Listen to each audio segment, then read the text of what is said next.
Welcome to another week of summer. Is it summer? No, it's fall. Fall 2025 anime tier list. I rate the most recent episode based on how much I enjoyed it. Monday to Sunday, that's the cutoff. Okay. First, let's just talk about probably the best episode that we've seen this week. It is Gachakura.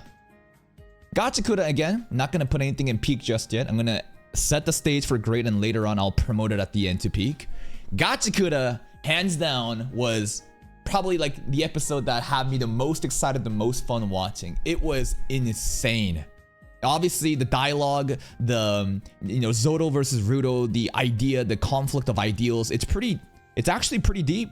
It's not like I'm 14 and this deep. I'm like actually kind of locked in talking about who decides what is normal, the societal construct, blah blah blah, and how Ruto can't really like argue back because he knows that deep inside he's right. The Santa stuff was kind of funny, I guess, but the main highlight obviously is Zanka versus Jabber. Holy shit. The amount of fucking just fight choreography, movement, the camera work, the perspective shots, the smearing, I don't think we saw really any impact frames, but still, like, god damn, that fight was so thrilling. So fucking good. Zanka, I don't think is dead. There's no way.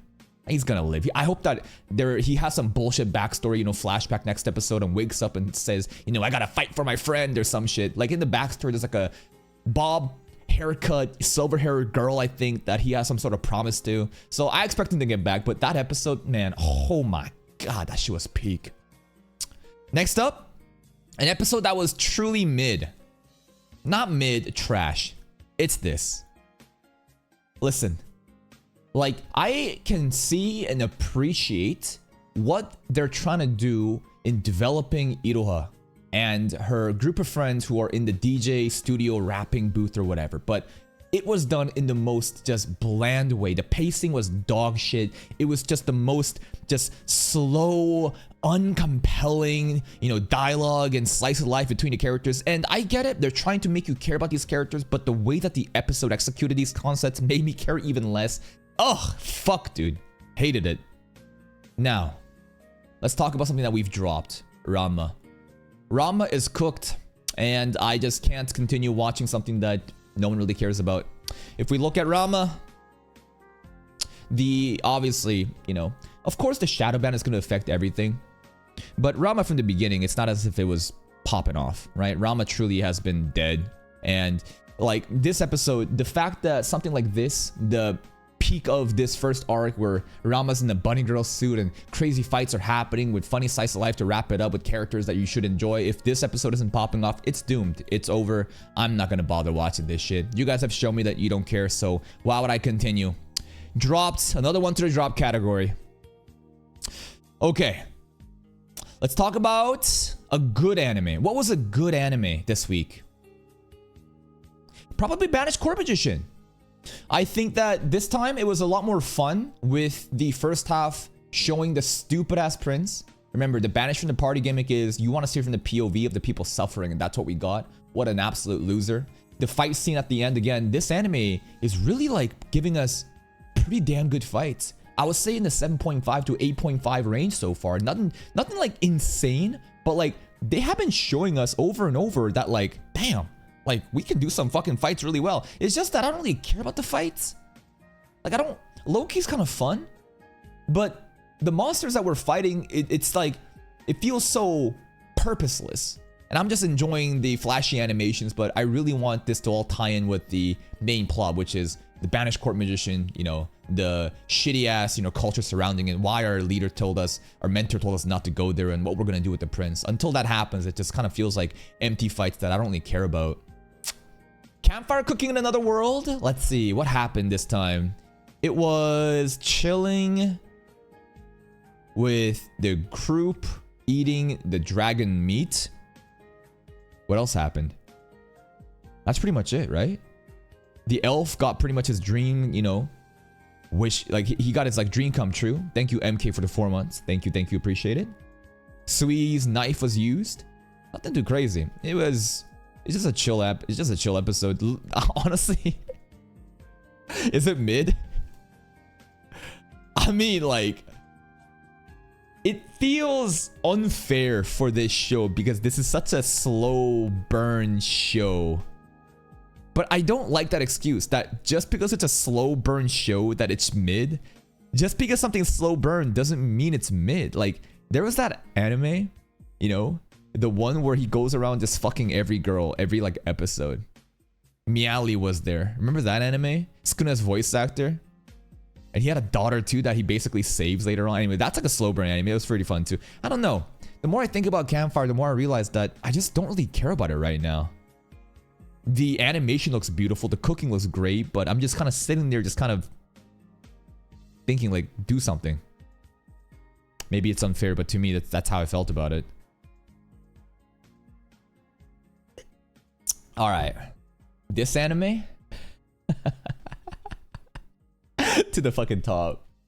Holy shit. Peak junk food. Genuinely peak junk food anime. Bro, the Sword God Cup happened and we already fought a Demon Lord in the hostage situation. Aro was like, kill the hostage. Don't care, bro. It was so fun.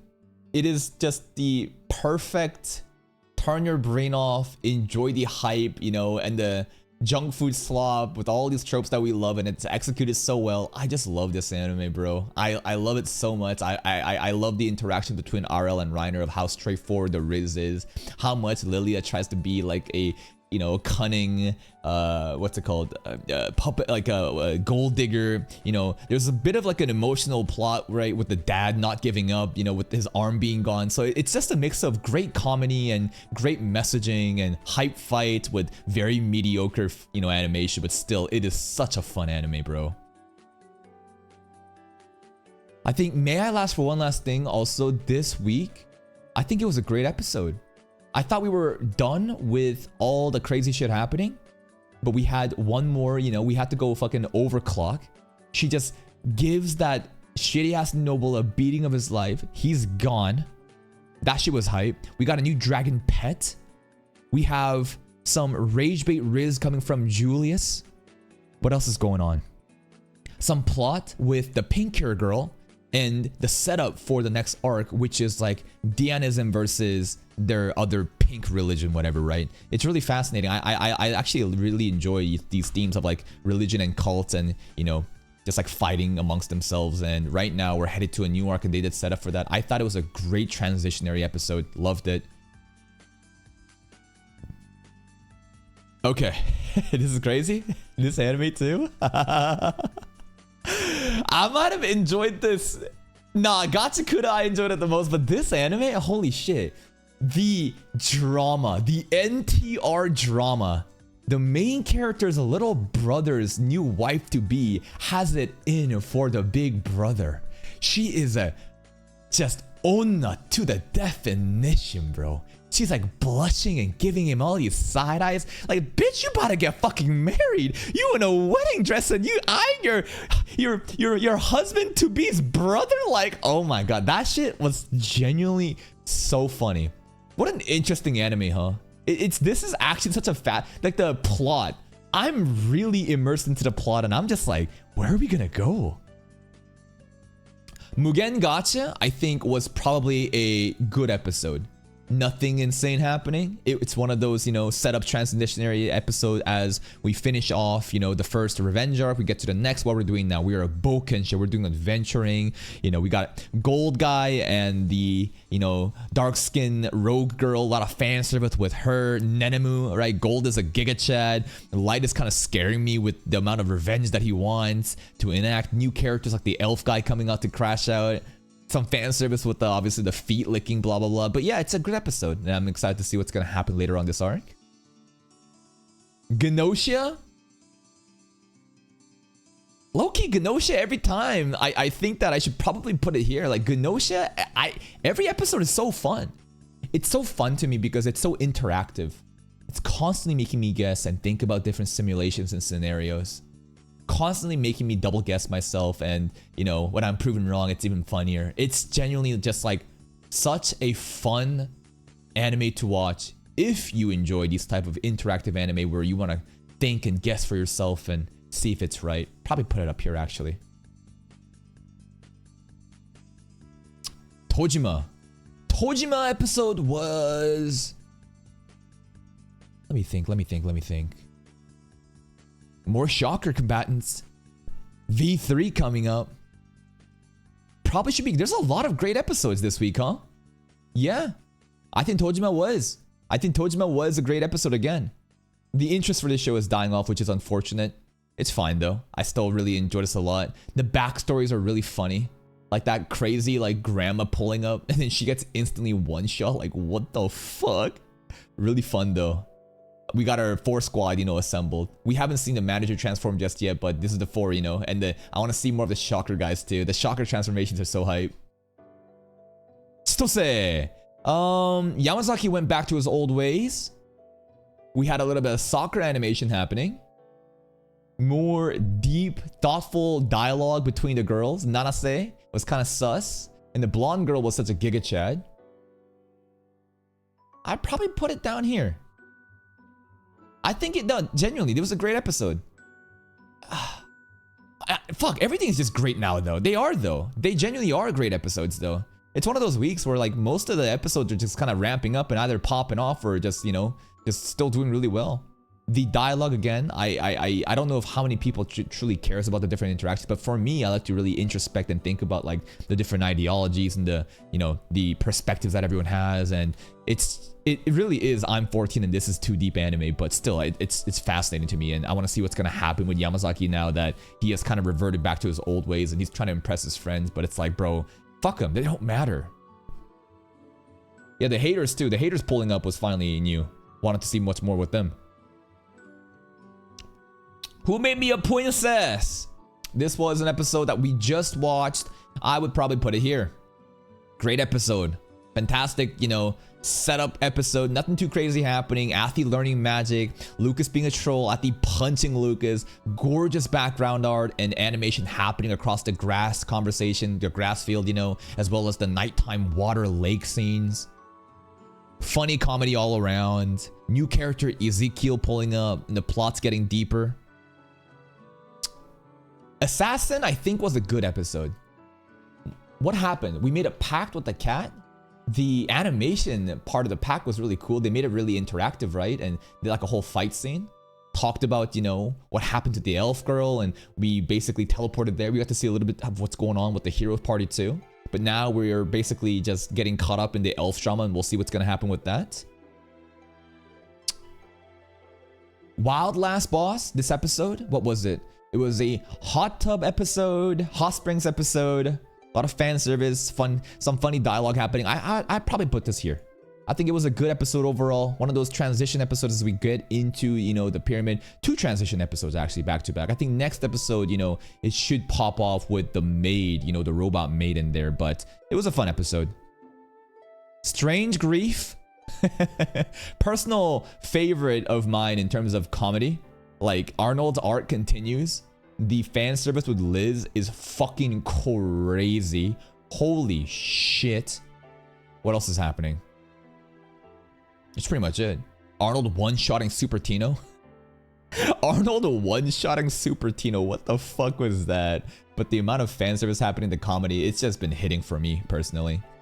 And finally, One Punch Man. Man, I got a lot to say about One Punch Man. In fact, I'm probably going to make a video about this topic, this recent episode. This episode, objectively, is better than episode 1 and 2. Because obviously, we're finally fighting and getting to the good stuff. But believe it or not, I actually enjoyed, like, One Punch Man more in episode 1 and 2. And hear me out. It's kind of like video game before it's released, and they're releasing trailers of like MMOs, but they don't show you everything. They show you cool concept art and all these teasing that makes you really hyped up. You don't know what the gameplay is really like, and you're like, yeah, I want more. That's kind of like what episode 1 and 2 was for me. The amount of teasing that they were doing. Episode 1 was just really hyped to get back into One Punch Man and the hype arc that we're in and setting up the stage for the villains and the heroes. Episode 2, again, was a lot of, I think, pretty fun slice of life stuff happening with the comedy. And then finally at the last moment showing us a glimpse of, greatness with the animation of like, is this fight actually going to deliver? So that alone made me feel like, holy shit, this is actually really enjoyable. But this time with episode 3, now the Wizard of Oz, the curtain has been raised. And we actually saw the fight. And the Garo versus Insect God and what's his name? Royal Ripper, King Ripper. It was a pretty good fight. in my opinion. I would give it like, again, in that like 6.5 to 7 out of 10 out of range. I think that it was genuinely a good enough fight, a presentable fight for any seasonal anime. But this is One Punch Man standards, therefore it's gonna be trash no matter what. And on top of that, there is this added element of the fact that this is a pre-animated trailer. Remember, this fight, we've already seen it as a pre-animated trailer. And that itself kind of like tells us, and how much do we extend upon that trailer, right? We saw the trailer immediately after the fight, and they added some scenes. Absolutely, they extended the scenes, but the scenes that they extended, some of the goods definitely were King Ripper, slow motion blade going up, and you can see, you know, in slow motion Garo dodging, and you see the red, black, white lines enveloping the blade. That shit was really cool. And there's a lot of other scenes where Garo and, you know, King Ripper are fighting and duking it out. A lot of loop scenes, but there's some extensions, but it's very insignificant to the grand picture. So it's already, it's kind of like, damn, they just kind of reused that, as they should, I guess, due to their lack of scheduling. And then the ninja fight, that wasn't it. The flame guy, there were some moments of good, there was, but it felt so awkward. It kept like showing me just a hint of potential into choppy awkwardness and the inconsistency in the fight, as well as even the slice of life moments. The comedy just didn't deliver compared to episode 2. Like the, what's it called? The dialogue, the janky cutting, it felt so awkward and jaggedy. So even with all my bias, I can't even put One Punch Man at peak anymore. At best, it's good. I definitely did enjoy it, probably more than these, because I just love the story so much. But like an overall like actual number rating for this show, the episode itself, I think at best it's a 7. And I think the more accurate score is like a 6 point something. People are just gonna call it a 2 out of 10. For those people, I genuinely don't think you could tell me the difference between a 2 out of 10 and a 3 out of 10. This is why I say anything that's a 5 or below is the same score to me. It's a 0. Like, you cannot tell me the difference between a 2 out of 10 or a 4 out of 10. You're a fucking shonen retard that only watches Sakuga anime and think that like you know shit about animation. You don't. I watch so many seasonal content every fucking day. I think I have genuinely one of the best like gauge in like a barometer, some sort of like a meter of what the relative comparison should be to the other animes coming out. But of course, this anime is always put on the most insane level of standard due to the brand name in season 1 and all the drama surrounding it, that it will never satisfy anybody. But even to me, I hope that the next couple fights are going to be better. Anyways, that's it. All right, let's now promote Gachakuda. Yes, absolutely, Gachakuda was the best show of this week for me. Strange Grief, just because of the comedy. The comedy between these shows, again, these shows don't really have a candle to hold up against Gachakuda in terms of production value. But remember, an anime is more than just animation. There's so many different elements in the story surrounding these two. The comedy just hits so fucking hard for me. And you know what? I'm a fucking wild out. I'm putting this up here too. This junk food anime, I think this episode was so fucking fun. It's just, I don't know if you guys ever seen Adam Sandler comedy movies, but it felt like that. It just hits, man. Sometimes the mid just hits so hard and you're just like, fuck, this is peak mid, man. Let's see any animes to demote. If I were to put anything into the mid category here, I don't think I would. I think I'm pretty mean about this ranking, but this anime was genuinely so fucking boring to watch that I couldn't handle it. And this, Campfire Cooking is just kind of weird right now. We're just chilling and I don't really care too much about any character. It's just awkward. And that's where I would rate my whatever week this is for fall 2025. See you next week for more tier list stuff.